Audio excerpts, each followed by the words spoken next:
He was once a high-ranking hitman of the notorious Bonanno crime family. Now he's a man who has walked away from the life and has lived to tell it. He's here to pull back the curtain on organized crime and what it really takes to change your path. Straight Outta Jersey welcomes Dominick Cicale. What's up, guys? Straight Outta Jersey. I am Joe Zapata. My next guest is a former capo in the Bonanno crime family, and I'm honored to have him on. Going to welcome Dominick Cicale.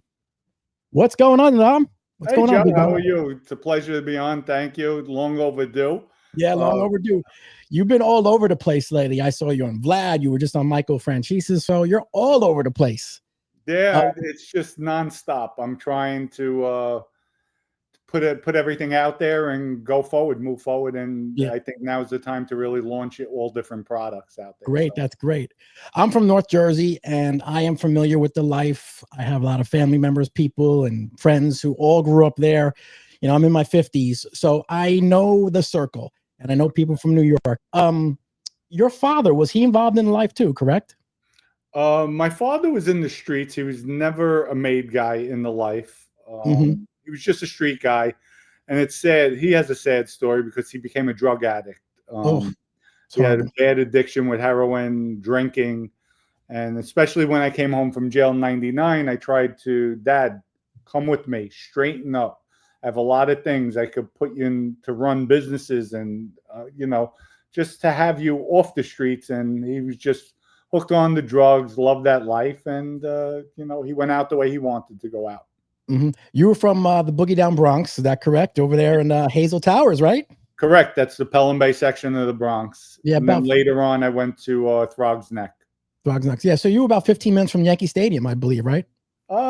Give or take 15 to 20 minutes. That's right. Yep. Yeah, about that. Yeah, I know the area. You know, I think it's Mulford Ave. I'm not sure. Mulford Ave. Yes, it is. Mulford Ave. Yes, Avenue. Mulford Ave. That's it. Yep. I know the area. When you were growing up, were you sort of being groomed? Because that's what they do with the young generation. They groom us as a child. Was that what happened to you? It actually happened by accident. My father was dear friends with Ernie Muscarello. Okay. And Ernie had taken a liking to me. I was a wild kid as I started getting older. And Ernie liked that. He appreciated that. And he just took a liking to me where he taught me how to box, how to conduct myself if any situations arose in the street. And he just liked the way I acted, as far as I wouldn't back down from anybody. And with that, he took a liking to me. And at that time, I just knew him as a tough guy in the street, strong reputation. I didn't know that he was with the Genovese crime family at that time. And you were a pretty big guy. I mean, you were always big for your size and everything, for your age and everything. No, I was actually 147 to 155 pounds. Oh, wow. Okay. Yeah, I used to play basketball all the time. Yes. When I started to put size on was my first bid when I went to state prison in 1988. I was just religiously on that weight pile. I wanted to get big. I wanted to get buff. And I came home, I think I was weighing 190, 195 pounds. Only out 4 months, and then the feds popped me on some BS case. They set me up. I wound up getting 10 years for that. So while I was in federal custody, and as you get older, you mature. Of course, you start filling out. Yep. And exactly. When I came home from jail, it was about 235 pounds. Okay. So when did you finally get introduced to the life? I got introduced to life from prison, to believe it or not. That really? was really, yes, it was in prison. Prison, the federal system is a breathing ground. It's where they cultivate you, where they make you feel glamorous, and everybody looks out for one another. And it's a farce. It's just a facade.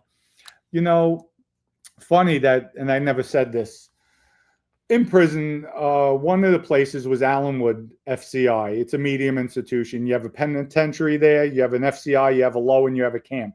I was in the FCI. Anthony Delicato, Bruno was there. Arnold Switzieri, Alphonse Siska. Oh, wow. You had Fat Andy, Mickey Boy Paradiso. I mean, it was a Louis Dedone. Heavy hitters. And I had taken a liking to Bruno. Bruno was close with my Uncle Peter. So Bruno was just comical. But Funzy, great guy. Al Francisca is with the Gambino crime family. At the time, he wasn't made. When I came home, he was straightened out with the Gambinos. And Funzy was always energetic. Compy, Bo, what's up? Like loud, having fun with. And when I saw him on the street, he was so proper and stiff. I wanted to say something else, but he was so stiff. Okay. Wow, what a fraud, what a phony. I thought to myself, like, you see me for the first time after years. Like if we were in the prison system, Bo, what's up? Hugging. And it was just a handshake, just like I was a nobody. So, I said, what a phony. But that's where you see the life, the turn with the life. The power goes to people's heads. And I always treated people the way I'd want to be treated. I never changed. If the Dominick from jail is the same Dominick on the streets, the Dominick from the streets is the same Dominick in jail. I felt I was always a tough guy. I would never back down. And let's rock and roll if we had to. But I would always give everybody a level of respect. So who did you start working for? Was it Vinny Gorgeous, I guess? Working for, I always worked for myself. I started being around, I was around Vinny. And we just had a bond. Vinny's very charismatic. We just gelled. I mean, really good with each other. He's a serious guy, but he's humble too. And hey, Dom, could you take me here? Could you do this? Could you do that? And Vinny's the type of guy. It wasn't like I was his driver, because half the times he's like, come on, Dom, I'll pick you up. I'll drive. Like he was a gangster's gangster. And even our first hit together, I'm like, Vinny, I have it. I'll take care of it. No, I'm going with you. And I looked at him. He said, Bo, I lead by example. I don't sit on a couch. I would never ask you to do something. You don't know me like that. And I would never ask you to do something that you would think in the back of your head, oh, wow. So he has me killing this one while he's sitting on a couch. He said, no, I'm going with you. And that's what he did. So Vinny was a gangster's gangster, without a doubt, till this day. What was the first hit like? For me, a lot of nerves.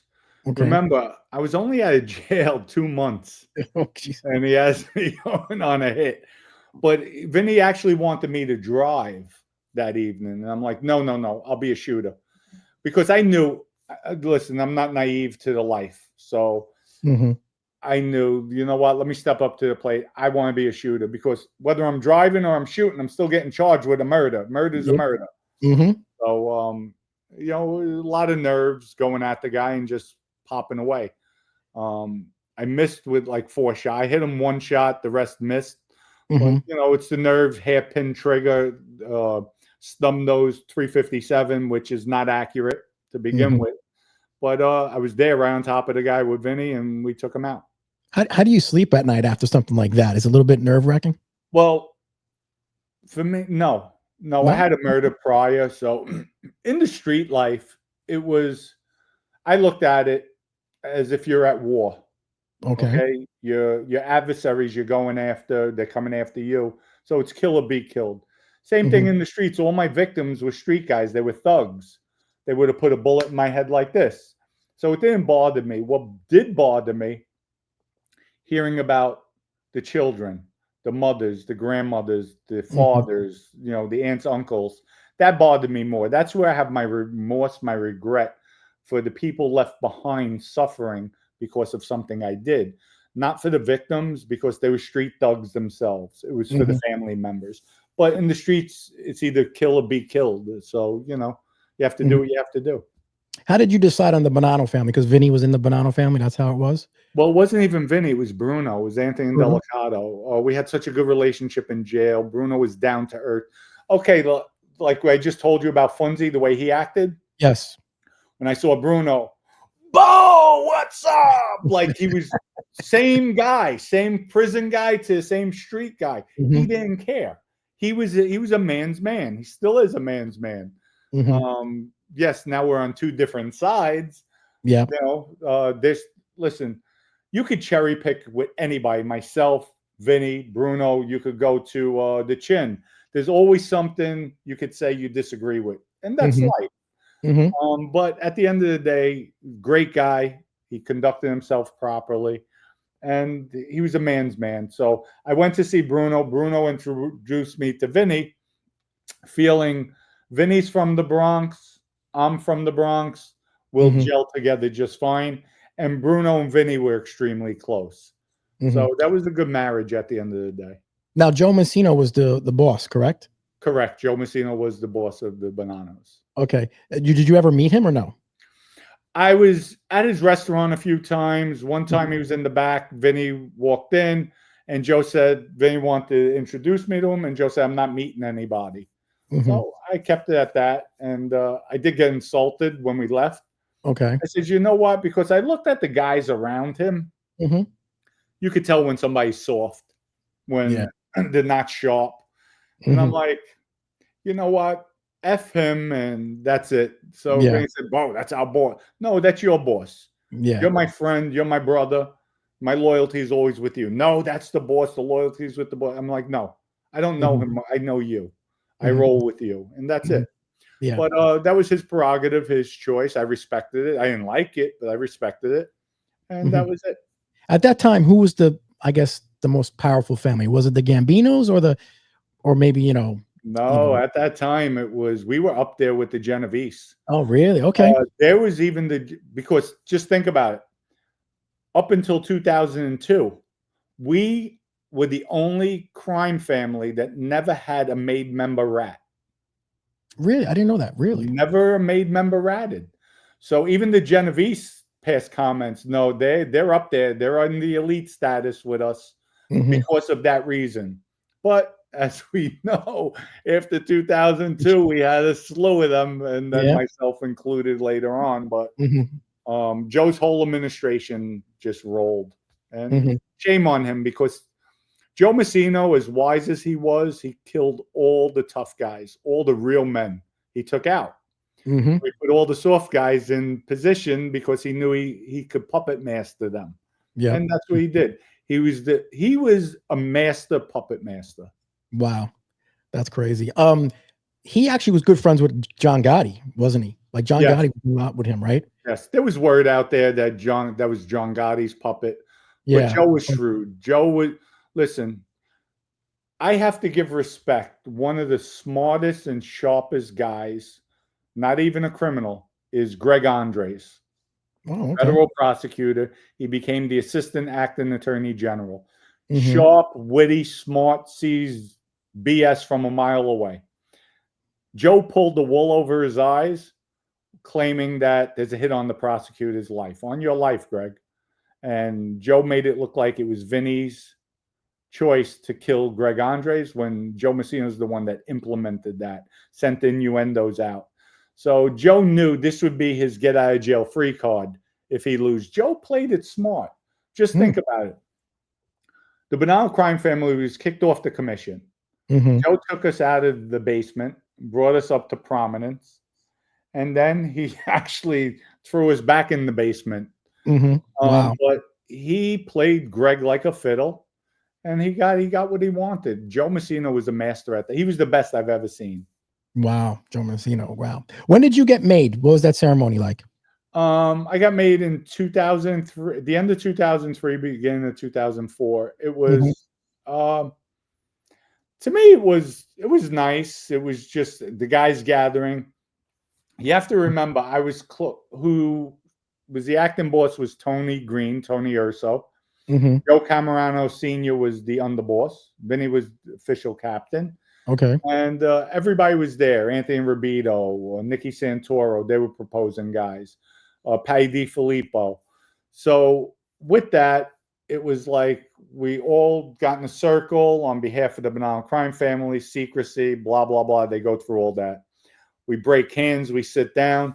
And then as he's talking, Tony Green, there was, I think, 4 or 5 other inductees at that ceremony.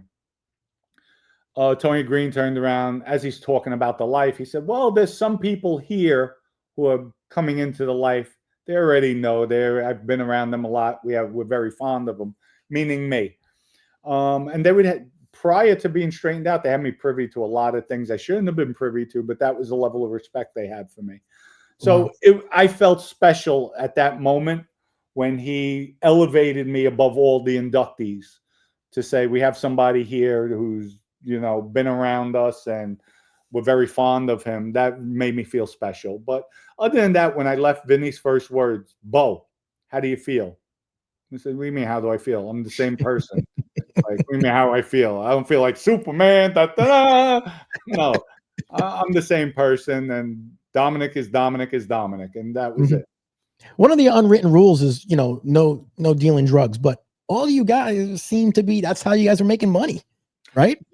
Listen, that's all a farce. Everybody's trying to make money, whether it be through drugs, prostitution, gambling, loan sharking. It's just part of Cosa Nostra.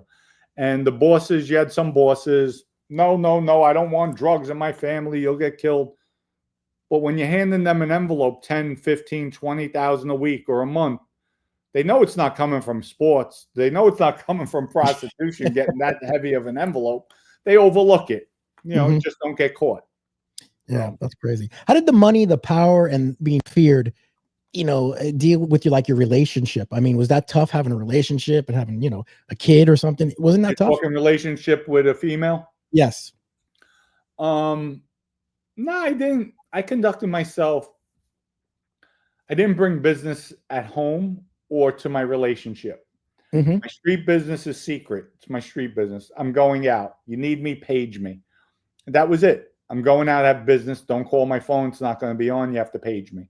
And that was it. Of course they know, but and I'm sure they listen. A lot of the women out there, they enjoy being around the mob. So because you have all the accolades. Listen, I'm going to Rayo's. Everybody, hi Dom. Hi. This is so and so. This is it's a nice feeling. So I don't think it affected me. I didn't let it go to my head.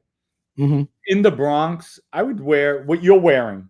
Okay. In the daytime. Yeah, I'd have a beard. I didn't care. I walk around. I go to the gym. I have ripped sweats on. And that's why I walk around the Bronx, baseball cap. And people look at me like they didn't know. But I go out to Manhattan, Queens, Brooklyn. Even if I was going out just to party, I'm dressed up. I would get a car service. We had a limo service with us. So I would always order that. Or if I met guys, it would be in the city, Queens, out of my neighborhood. I did not hold court and make it easy for the feds to know, oh, okay, he's straightened out. I would go into areas I didn't know. They didn't know me. I would have guys meet me there and we'd have a good time. Or if we had to conduct business, we conducted business in the shadows. Okay. The way it's supposed to be ran. Tell my audience what got you to when you were going to flip and then you were going to cooperate. That was the hardest decision of my life. I had to live with that. I mean, I was in turmoil for about 4 years afterwards. I mean, nightmares. I would wake up crying out of bad dreams. Like I just couldn't live with myself. That's how bad it was. I'm going ahead just to show you how hard it was for me to even make that decision. But what broke the straw was the loyalty on the streets. There is none. As soon as I got locked up, Michael, I call him the washwoman. That's what he is, Mancuso, who's the boss right now of the Bonanno. Yeah. He dismantled my crew, which you're not supposed to do. The only time you're supposed to do that is if I'm found guilty, I have a long prison sentence, then you dismantle the crew, you spread it out, and they always kick something every month for me while I'm in. But within the first week, he dismantles my crew. That's a no-no. So that's one strike. All my buildings, the real estate office, the bar lounge, the auto repair shop, they took everything. They milked everything. That's another strike. Vinny with the sports book. And I'm not using this as an excuse. I tell everybody I took the coward way out, hands down. Nobody ever twisted my arm to be a capo. Nobody twisted my arm to have good times in the mafia. So I'm not using it as an excuse. I'm just letting everybody know here are things that happened, what led up to it. Okay. Our sports betting operation while I'm locked up. Vin, where's the money? I'm not seeing anything. It's football season. Oh, I don't know. So I sent word out through a different crime family. They said, No, there was 750. You guys are up over $750,000. Half of that's supposed to be mine. Vin, you were given 750,000. Where's my half? Oh, I don't know. I'm battling the case. Oh, he knew. And then Vinny wanted me to take the witness stand on our behalf because he felt from Joe Massino, Sal Vitale, all the rats at that time, nobody knew of me.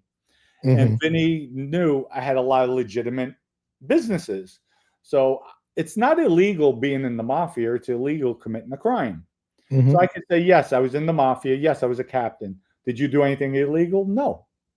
I conduct legal businesses. I have an auto repair shop. I have a real estate office, mortgages, titles. So I could show that. And tell the jury, we changed with the times. We're legit. So I looked at him. Vinny, do you realize everybody in the prison system, if we wind up in time, they're going to consider me a rat? And do you realize if we beat the case, which we had a good shot at beating it, on the street, who's going to sit down with me? They're all going to call me a rat because I admitted Cosa Nostra. I admitted I was a captain. I have to admit Michael's the acting boss. Like, you're making me a rat. No, Bo. Jeffrey Lippman told him, my client is not taking the stand. When Vinny told the lawyers, my client's not taking the stand. We're beating the case. They have nothing on Dominick. 2 weeks go by. I see Vinny. He tells me, fire Jeffrey. I'm giving you an order. You're firing Jeffrey. So I let Jeffrey go. We left on bad terms, and that was it. But he had me taking the stand. And we broke the straw to the camel's back. The Christmas before I got locked up, around 370,000 I collected from my guys. Michael, the washwoman, sent my son's mother $3,500. I went like this. I'm done. Called the lawyer, called the feds. I'm coming in. Wow. And that was it.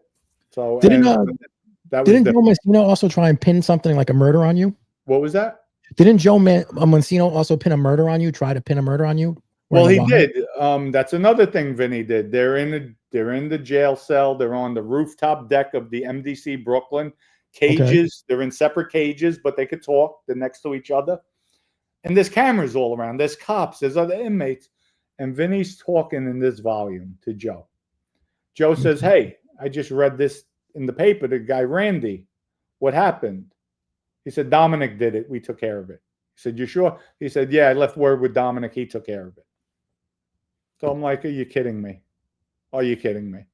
And that's when they came after me. And then Joe manipulated the conversation, telling Vinny, you know that thing with the prosecutor? You can't do that, Vinny. And Vinny's like, Bo, I know, you know. But Joe made it look like it was Vinny's idea, and it wasn't. So now I kill Randy. The government knows it's me.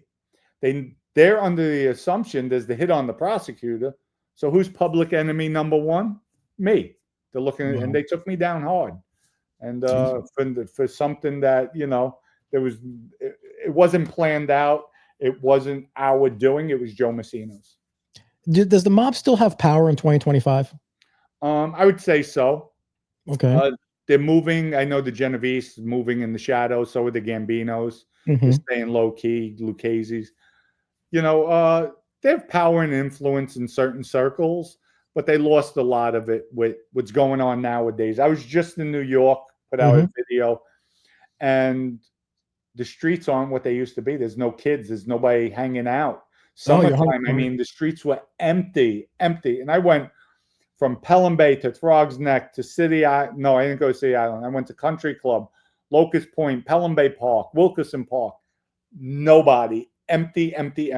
And that's where the mob is losing its substance, because you need that interaction with the younger generation to mold them, to groom them, to teach them. Yep. And just social media is destroying everything. Yeah, because like even my kids, they stay inside playing video games. None of us outside. You know, we used to be outside as kids playing stickball or whatever it was. You know, different. All the time. You couldn't get us off the streets. I used to get hit because I wouldn't go home. I wanted to stay out. You never wanted to go home. Football in the street with the cars going by, and just that's the way we grew up. You know, it was different. You know, social media did kill us. What is the one thing you miss the most about the life? I miss the camaraderie, getting together with the guys, going out, having laughs, getting treated that extra, like if we went to a club, the China Club, there's a long line, we walk right to the front, they open up, boom, let us in. So like with celebrities, that you miss, those little perks. If I wanted a table in Rayo's, I got a table in Rayo's. There's a 2-year waiting list to get into Rayo's. Wow. So little perks like that. You miss the camaraderie with the guys. Some of the guys, not most of them. What is your son think of your past and everything? Good question. You know what? He doesn't frown upon it. Neither does my daughter. That's good. They just accept me. They know me as dad, and that's it. Mm-hmm. And I asked him. I tried having talks. He said, "Nah, I don't care. I don't care about that." Okay. Wow. Yeah. Wow, that's really. Who was ever misunderstood mob boss? The most misunderstood mob boss that you knew of? The most misunderstood. That's a good one. I would have to say most misunderstood. I would give it to the Chin. The Chin? I would give it to the Chin. Reason why I say that, I didn't care for the Looney Tune act he did. Yeah. You're a boss. You're a mafia boss. Okay, now I just had a show on this. Take Quiet Dom, for instance. Quiet Dom had just as much, if not more, power behind the scenes than the Chin. People don't realize that, but people in the streets know it. You don't see him on surveillances. You don't see him that he was out in the limelight. He conducted in the shadows. The Chin could have did the same thing, but instead he wanted to pull the Looney Tune act, which I felt drew more media attention towards him. Now he's walking around in a bathrobe, peeing, urinating on a curb. You're drawing more attention when you could have just remained low key the way you were, the way Quiet Dom did, and stay under the radar. So I feel, he did a disservice to his legacy, but however, he was definitely a great boss, and I think he was misunderstood in that sense. But what he tried to do, I didn't agree with. There was a lot of people that said the same thing I'm saying, and there's a lot of people that look at it, well, he was smart. Well, I don't think he was too smart, because at the end of the day, he had to admit it was fake, because otherwise they were charging his family. So, he got his wits about him. So I think that made him look more foolish at the end of the day. But he was a man's man. Got to give him that. You can't take that from him. Do you have a favorite mob movie that totally gets, the life? My favorite, I would have to say, is Godfather 2, the second one. They're going back and forth. I love it. 1 is great. Godfather 2 is just over the top. Excellent. And then I would have to say Goodfellas, Once Upon a Time in America, and Bronx Tales. Okay. Let me ask you a little bit about some other people in the life. Joey Merlino, what's his story? Listen, the guy's a gangster. You cannot take that away from him. Okay. I don't agree with what he's doing, but who am I to agree or not agree? I'm a rat. I ratted. So I think Joey loves the media attention. I heard he's a degenerate gambler. He seems witty, fun, charming. He comes up with some good lines every once in a while. But I feel, and there's no doubt about it, he's definitely was a mob boss. He's shelved from what I heard. But that could also be a facade too. I feel he should have never came out on social media. It's not a good look for mafia people in the mafia life. And back in the day, just think about it. If this was back even in my day, but go back further, gas pipe era. Okay. You think Joey Merlino would be around? Nope. Do you think somebody would have taken him out already? They wouldn't have tolerated it back then. But nowadays, I think the mafia is still dangerous. Don't get me wrong, but it's gotten soft. These bosses sit on their couch. That's where I'll refer back. I'll go back to Vinny. Bo, I lead by example. I don't sit on my couch. And I've witnessed bosses. They sit on their couch. They don't do shit. Well, I'm not meeting this one. I'm not meeting that one. Then what are you in the life for? What are you in the life for? Yep. You're right. Michael Franchise. I mean, he's I saw you on his podcast. Great job. Thank you. He's just doing great with everything he has. And I think you're whiny and everything you're talking about. Yes. Excellent wine. So people, if you check it out, go to Franchise Wines and put the promo code DOM15. And you know what? It's even, Joe, it's priced great, where you got the 15%, you order 4 bottles, it's only $1 shipping. I mean, wow. great guy. Michael is very classy. And I told Michael, there's times on my channel, I stop using profanity.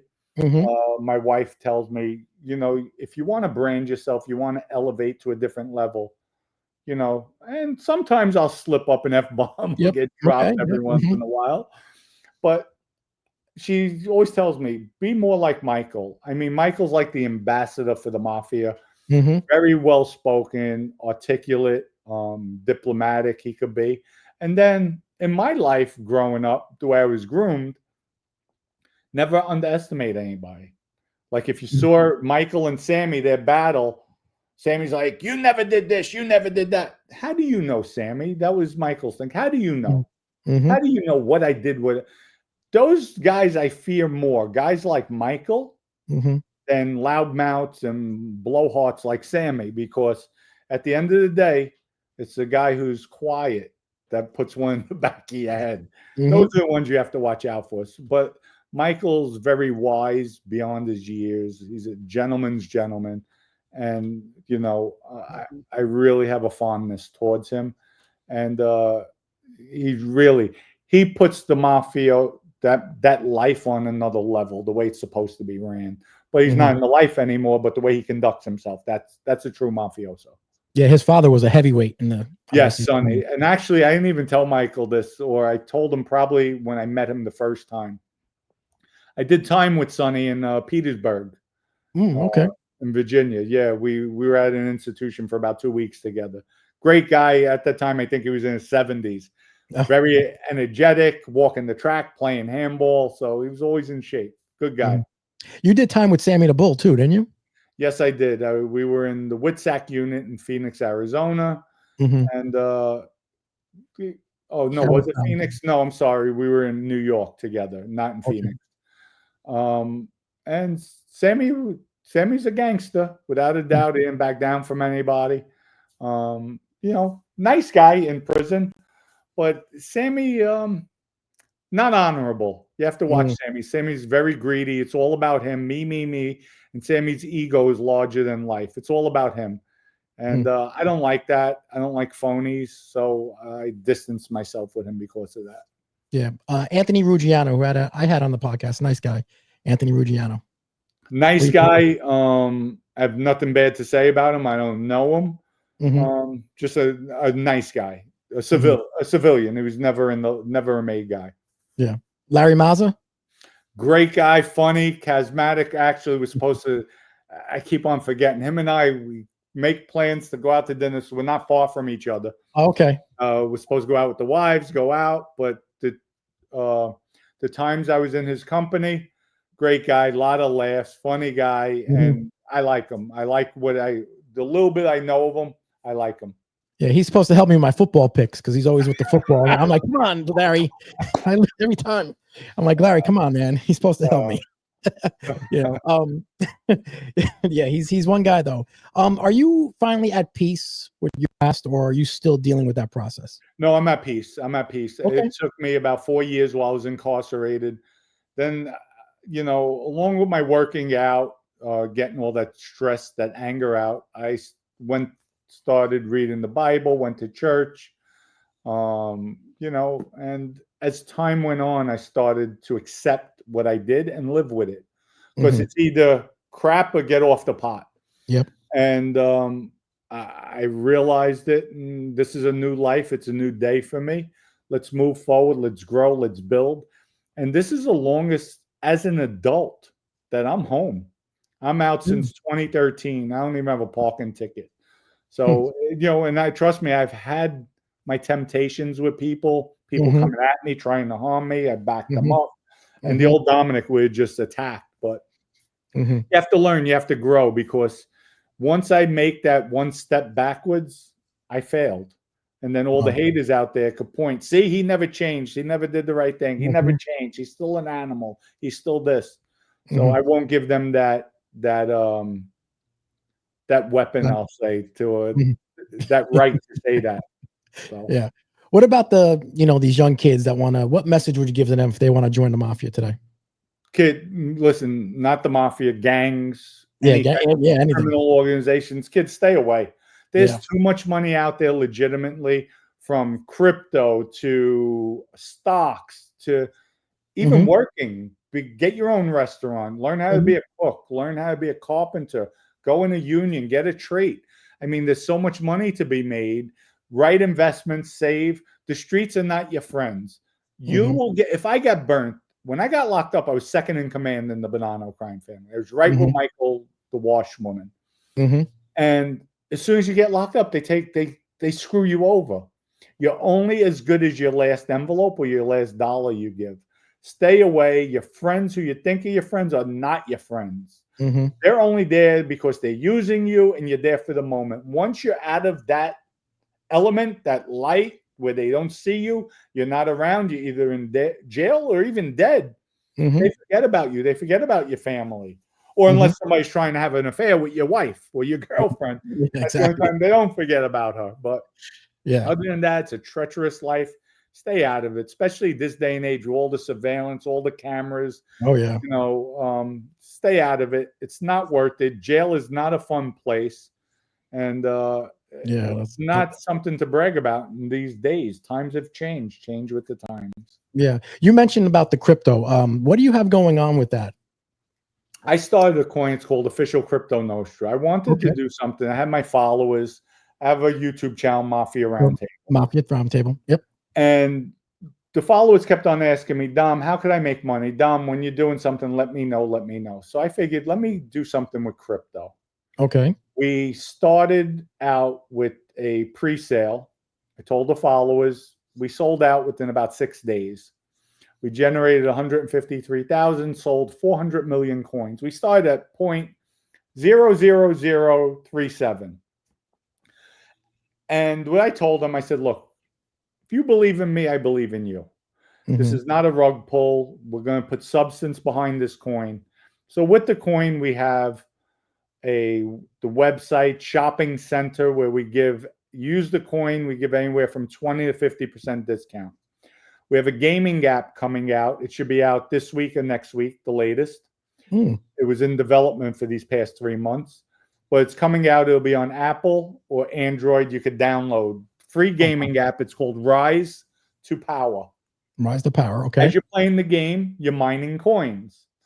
So after, say, a month, 2 months of playing, if you have $10, $20, $100 in coins, they're yours. You could cash them in, do whatever you want with them. So that's free. So we create that for the people. We have a lending company, OCN Lending. The lawyers are going for the licensing, but we're going to give loans out, hard money loans at 8%. When I created OCN, I created it on the pretense or the backbone of the mafia. The mafia lifestyle first started in Sicily, and it was created to protect its own from outside corrupt forces. Yet through the years, it became a corrupt force. So with OCN, this is our thing, our family. We have about maybe 275 loyal people on my channel. They're my base. They invested, they believe in the coin. So with that, it's a movement. And like I told them, folks, Bitcoin, when it started out, it was nothing. It wasn't worth anything. Their first transaction, they bought a pizza, and it was at 0.004, under half a penny. Look at Bitcoin now. So I tell my followers, take $5, $10, $20, buy some coin, and stash it for 10 years. Because what we're creating, the ecosystem I created hasn't been done yet.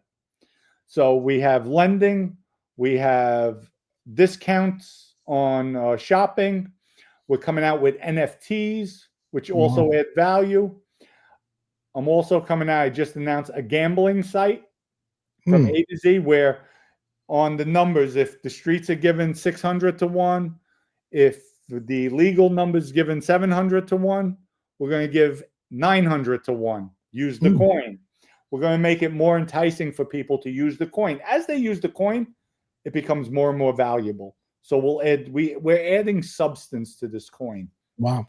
And that gives you growth. So like I told everybody, we have a lot of money invested into it, myself, my team, my partners, and we're just going to continue to grow with the coin and establish it. Listen, yeah, I could have pulled out. Everybody says, oh, it's a rug pull, or to me, and I don't want to seem like exaggerating, but $2 or $3 million, yes, it's a lot of money, but I look at it, it's nothing compared. If you do this the right way, the company within a few years could be worth hundreds of millions of dollars, if not billions. If we hit $1, which is not far off, really, we almost hit a penny. Almost. It retracted, pulled back. Of course, the website wasn't up in the proper website. I had a website built, shopping cart built, but it wasn't to my liking. So I had a new one developed, which is coming out soon. So we pulled back on our advertising, on our promotions because of that. I'm a perfectionist. I want things proper. So with that, it stalled out a little bit, but we were at almost a penny, in between half a cent and a penny. So it's nothing. We get to 10 cents. We're worth $200 million, the company. Wow. So at $1, $2 billion. But these coins could take off like that. So the substance we create behind it, the foundation, is solid. We sustained just under half a penny. It's been over 3 months already. So my base, and I couldn't do this without my followers, without my audience. And I owe it to them. They believe in me. I believe in them. And we have a lot of good things coming out for OCN. And this is the future. Yeah, definitely the future. That's why I say $5 or $10 could go a long way. Listen, a pack of cigarettes, I think in New York is $20. Might even be more at this point. So it's $20. You put it away, leave it. And if this thing goes the way I think it's going to go, you wind up being a millionaire at a $5 and $10 investment. So wow, that's amazing. Well, Dominick, thank you so much for your time. I appreciate it. Where can they find you? At Mafia Roundtable, correct? Is your YouTube channel? Yes, Joe. They could go to either domcicale.com. That's a link tree. It'll hook up to everything. Official Crypto Nostra, Mafia Roundtable on YouTube. They could come check out the channel, support. And also, you let me know when you're going to add this. I'll post it on my channel. Yes. I'm sure you'll get views. You'll get people from my audience. They love coming, watching me when I do other shows. So that'll help too. Also, I like working with people because you know what? We become more powerful as a group. Yeah, as a group, correct. Exactly. Arguing, bickering with everybody. Yes. We come together, we're stronger. That's where strength lies. Yes. And hopefully, like I said, you come back up with Jersey. We'll grab something to eat, me and you, my treat. You come up. Thank you. I will definitely take you up on that because when I go up there, I'll just tell you last minute, hey, Joe, I'm here. And I'll be boom right there. Also send me your information with the website and everything. I'm going to post that up here too. Thank you so much, Dominick Cicale. Thank you so much. Joe, thank you. The pleasure's all mine. Looking forward to doing more things. Let's do it together. Thank you, brother. Bye. Thanks for watching the Zapata Brand Podcast. Please subscribe to the podcast and listen where all podcasts are available.